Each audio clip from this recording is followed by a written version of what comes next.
اعوذ باللہ من الشیطان الرجیم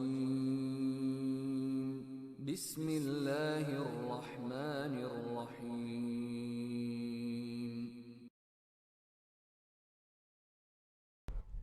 الحمد للہ رب العالمین والصلاة والسلام علی رسول اللہ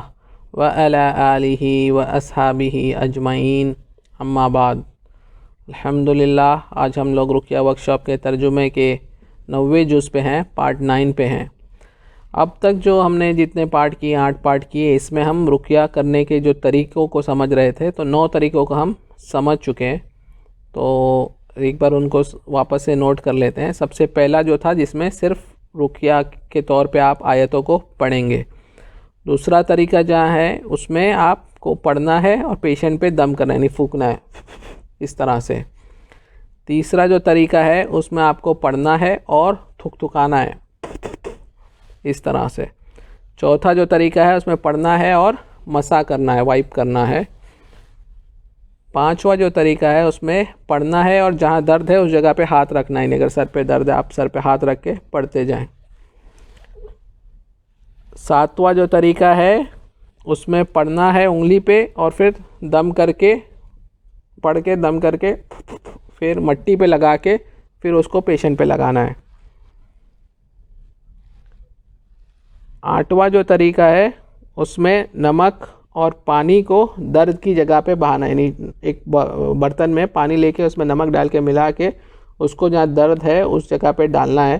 اور سورہ فلق اور ناس پڑھتے رہنا ہے۔ تو اس میں یہ اکثر جو یہ خاص ہے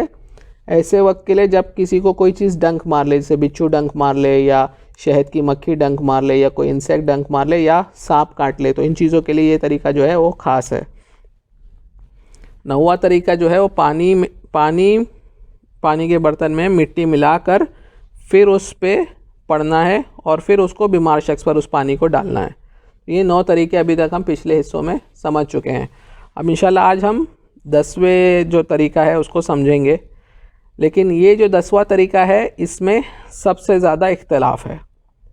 تو یہ طریقہ کیا ہے؟ یہ طریقہ یہ ہے کہ آپ قرآن کی آیت کو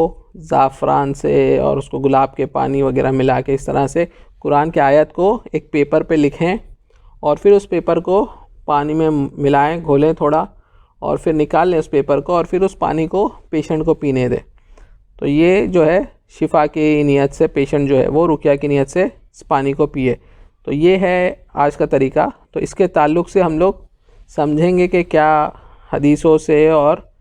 جو فتاوی سے علماء سے کیا ملتا ہے اور ہم کو اس کے تعلق سے کیا کرنا ہے۔ ایک حدیث ہے جو ابن عباس رضی اللہ تعالیٰ عنہ سے ہیں کہ وہ کہتے ہیں کہ اگر کسی عورت کو بچے کے جنم کے وقت، پیدائش کے وقت تکلیف ہو رہی ہو تو ان 2 آیتوں کو اور ان الفاظ کو ایک صفحے پہ، ایک پیپر پہ لکھ لیں اور پھر اس پیپر کو پانی میں دھو لیں اور پھر اس کو پینے دیں، تو اس سے اس کو آسانی ہو جائے گی۔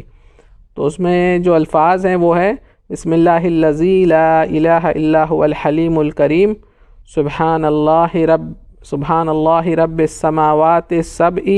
ورب العرش العظیم۔ تو یہ الفاظ ہیں اور جو 2 آیتیں ہیں وہ سورہ النازعات کی آیت نمبر 46 ہے اور سورہ الاحقاف کی آیت نمبر 35 ہے۔ جو آیت ہیں وہ ہیں کأنہم یوم یرونہا لم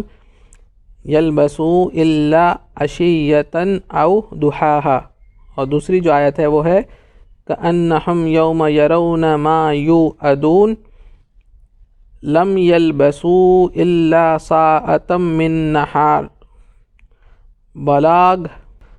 فہل یہلک الا القوم الفاسقین۔ تو یہ جو حدیث ہے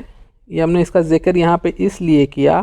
ابن السنی اور ابن ابی شیبہ میں حدیث ہے کہ یہ حدیث صحیح نہیں ہے۔ تو اس کے کیا معنی ہوئی؟ یعنی اس لیے حدیث کو بتایا گیا کہ یہ صحیح نہیں ہے کہ اگر کوئی شخص پیش کرے آپ کو کہ بھائی یہ حدیث میں ملتا ہے اور پھر یہ عمل وہ آپ سے کروانا چاہے تو آپ کو پتہ ہو کہ یہ حدیث صحیح نہیں ہے، تو اس حدیث کو ہم نہیں لے سکتے۔ تو اس سے یہ پتہ چلا کہ یہ عمل جو ہے یہ صحابی جو ہے ابن عباس سے ثابت نہیں ہے۔ ٹھیک ہے، تو یہ تو ہم کو پتہ چل گیا کہ حدیث سے صحابہ سے عمل نہیں ثابت ہے. لیکن آگے جو اگلی دلیل ہے وہ ہے کہ لیث اور مجاہد رحمہ اللہ، یہ جو دو لوگ ہیں لیث اور مجاہد رحمہ اللہ، یہ تابعین میں سے، یعنی صحابہ کے بعد کی جو جماعت ہے، تابعین کی جماعت، جو صحابہ کے شاگرد تھے تابعین، تو تابعین میں سے ہے. ان سے صحیح سند سے ملتا ہے کہ یہ کہتے تھے کہ انہیں اس طریقے میں کوئی برائی یا کوئی قباحت نہیں لگتی، کوئی چیز یعنی غلط نہیں لگتی کہ اگر کوئی آیات کو لکھ کر قرآن کی پانی میں ملائے اور پھر اس پانی کو پیشنٹ کو پینے کے لیے دے. اور اگلی جو چیز ہے وہ ہے کہ جو ہمارا فتویٰ کا لجنہ دائمہ ہے، انہوں نے اس کے تعلق سے کہا ہے، جو فتویٰ دیا ہے اس میں ہے کہ جو قرآنی آیات کو گلاب کے پانی سے، زعفران سے اور اس جیسی چیزوں سے لکھنا، پھر اس کاغذ کو پانی میں ڈالنا اور پھر اس پانی کو پینا، یا قرآن کی آیات کو پڑھ کر شہد پر دم کرنا یا دودھ پر دم کرنا یا اس جیسی چیزوں پہ دم کرنا اور تیل پہ دم کرنا، اور اس تیل کو یا مسک کی جو خوشبو آتی ہے اس پہ بھی قرآن رقیہ کی آیتیں پڑھ کے، یا جو ہے گلاب کے پانی پہ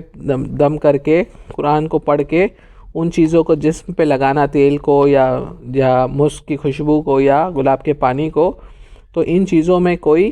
منائی نہیں ہے، there is no harm، اس میں کوئی نقصان نہیں ہے. اور یہ عمل جو ہے وہ سلف الصالحین سے ملتا ہے. تو ہمارے جو اسلاف تھے یعنی تابعین، تبع تابعین، ان لوگوں سے اس طرح کے عمل کرنے کی دلیل ملتی ہے کہ وہ اس طرح سے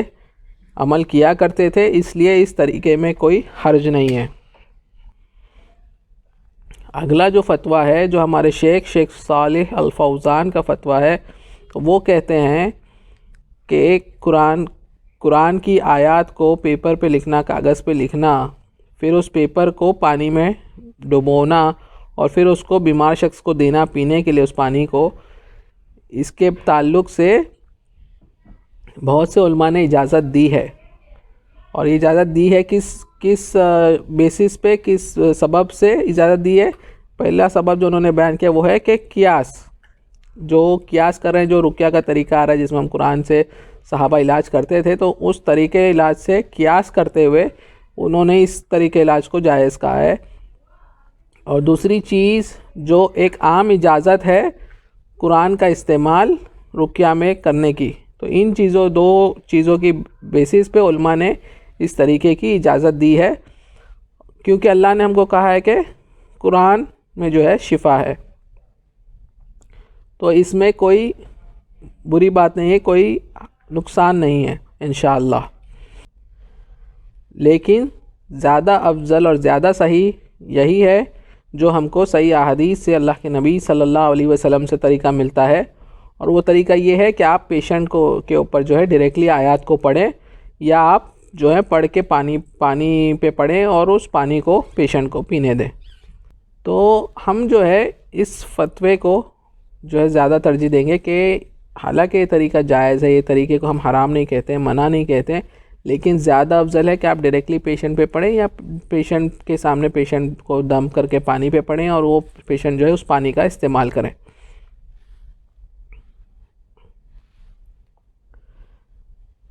اب ہم یہ پوائنٹ رکھتے ہیں کہ کیوں ہم اس طریقے کے خلاف ہیں، ہم مخالف ہیں. ہم یعنی کسی ایک شخص کو بھی ہم یہ نہیں کہتے کہ آپ کسی سے اس طرح کا پیپر پہ لکھا کر اس کو پانی میں پی کر پھر اس کو استعمال کریں. تو ہمارے اس کے خلاف ہونے کی جو وجہ ہے وہ یہ ہے کیونکہ اس میں ایک لفظ میں اگر بیان کیا جائے تو یہ طریقہ جو ہے وہ خطرناک ہے، نقصان دہ ہے. کیوں ہم اس طریقے کے مخالف ہیں؟ کیونکہ اس میں جو نقصان اور خطرہ ہے اس کی وجہ سے، یعنی آج کل کے وقت میں آپ کسی پہ بھروسہ نہیں کر سکتے. یعنی کتنے بار ایسا ہوتا ہے کہ لوگ تعویذیں لے کے آتے ہیں، وہ کہتے ہیں یہ ہم کو ہمارے مولانا نے دیے، انہوں نے کہا ہے اس میں خالص قرآن ہے، اور جب اس تعویذ کو کھولا جاتا ہے تو اس میں لکھا ہوتا ہے یا ابلیس یا ابلیس یا ابلیس، یعنی اس تعویذ میں شیطان سے مدد مانگی جا رہی ہے۔ تو جو دھوکہ آج کے اس ماحول میں عام ہے لوگوں کے ساتھ، اور ہمارے عوام جو ہے، عام لوگ جو ہے وہ اتنے بھولے اور اتنے سیدھے ہیں کہ وہ قرآن کی آیتیں لکھی ہوئی ہیں یا شیطان سے مدد طلب کی جا رہی ہے، اس میں فرق بھی نہیں کر پاتے۔ کیوں؟ کیونکہ وہ صرف دیکھتے ہیں کہ ہاں عربی میں لکھا ہوا، یا تو یہ لوگ کس طرح دھوکہ دیتے ہیں کہ اوپر آیت الکرسی لکھی ہے، پھر اس کے بیچ میں وہ یا ابلیس یا ابلیس لکھتے ہیں۔ تو ہمارے جو لوگ دیکھتے ہیں تو ان کو یا تو آیت دیکھ کے سمجھتے ہیں آیت ہی ہے، اور پھر یا تو بیچ کے الفاظ جو ہے ان کو نہیں سمجھ میں آتا کہ کیا لکھا ہے، وہ سمجھتے الف با تا لکھا ہے جہاں پہ عربی کے الفاظ ہے یعنی قرآنی ہے۔ تو اس دھوکے کی وجہ سے جو ہے آج کے دور میں ہم اس طریقے کو لوگوں کے لیے پسند نہیں کرتے۔ تو اس لیے ہم اس طریقے کو ڈینجرس کہتے ہیں کہ آپ کو نہیں پتہ ہے کہ اس بندے نے اس پانی پہ آپ کے آنے سے پہلے کیا دم کیا تھا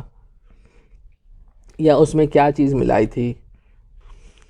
یعنی ہم اگر خالی پانی بھی اگر دم کیا ہوا پانی ہم کو کسی شیخ سے لینا ہے تو ہم کیا ایڈوائز کرتے ہیں کہ آپ اپنی بند بوٹل لے کے جائیں ان کے پاس، آپ بوٹل کھولیں، شیخ کو دیں، بولے اس پہ آپ پڑھیں قرآن کی آیتیں، اور وہ آپ کے سامنے وہ پڑھیں اور اس پر اگر دم کر رہے ہیں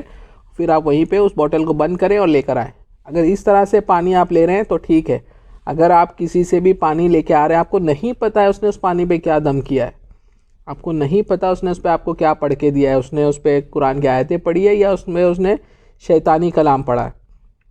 تو فرق نہیں پڑتا کہ وہ شخص مولانا ہو، وہ شخص نماز پڑھاتا ہو، وہ شخص جو بھی ہو، جس آج کا ماحول ایسا ہے کہ آپ کسی پہ اعتبار نہیں کر سکتے، اور اکثریت جو ہے وہ ان طریقوں سے لوگوں پہ جادو کر رہی ہے۔ پانی دے دیتے ہیں، اس پہ انہوں نے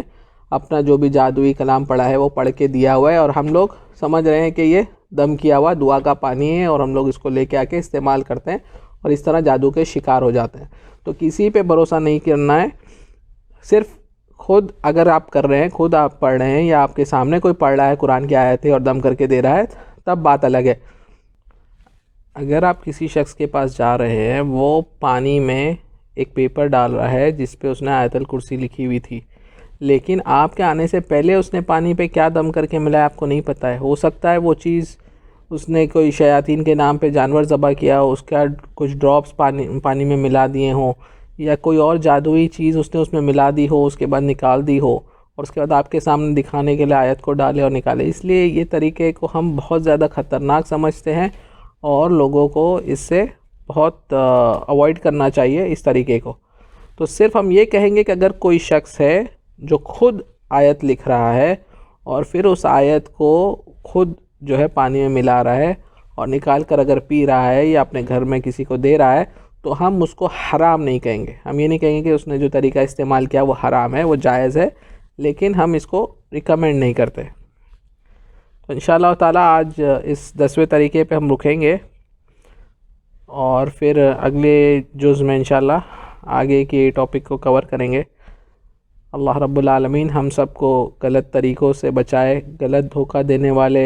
جو مولانا کی شکل میں ہوتے ہیں، داڑھی والے ہوتے ہیں، نماز کی امام ہوتے ہیں، لیکن غلط طریقوں سے لوگوں کا علاج کر رہے ہوتے ہیں اور لوگ دھوکہ دے رہے لوگ جو ہے بیچارے بہت بھولے ہوتے ہیں، وہ ان کے چہرے کی نورانیت پہ آ جاتے ہیں، وہ ان کی داڑھی کی لمبائی پہ آ جاتے ہیں اور ان کی باتوں میں آ جاتے ہیں۔ تو ہم کو پرہیز کرنا چاہیے ایسے طریقوں سے، جو آج کا عوام ماحول ہے اس حساب سے ہم آپ کو یہ آگاہ کر دے رہے ہیں۔ اللہ رب العالمین ہم سب کی حفاظت کرے غیر شرعی طریقوں سے، اور اللہ رب العالمین ہم کو سنت طریقے سے علاج کرنا نصیب کرے۔ آمین یا رب العالمین۔ وآخر الدعوانا ان الحمد للہ رب العالمین۔